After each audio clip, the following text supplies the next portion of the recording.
چرا بالای تخت بمان شب چرا عروسی جان شیرینی ها چرا در عالم عشقی خود صداقت دارنه بالای تخت بمان شب چرا بالای تخت بمان شب چرا عروسی جان شیرینی ها چرا جز عشقی نکو کجا دیگر ثروتی بهش بالای تخت بمان شب چرا بالای تخت بمان شب چرا عروسی جان شیرینی ها چرا از عهد و وفا کجا کی دولت دارنه بالای تخت بمان شب چرا بالای تخت بمان شب چرا عروسی جان شیرینی ها چرا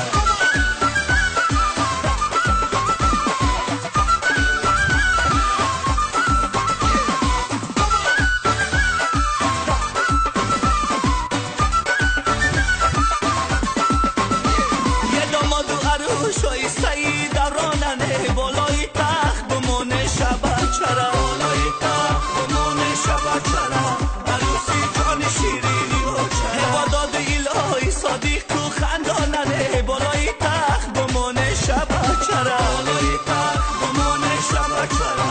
عروسی جان شیرینی ها چرا عبادات الهی صادق و خنداننه بالای تخت بمان شب چرا بالای تخت بمان شب چرا عروسی جان شیرینی ها چرا از وحد و وفای اندودی پیدا شده بالای تخت بمان شب چرا بالای تخت بمان شب چرا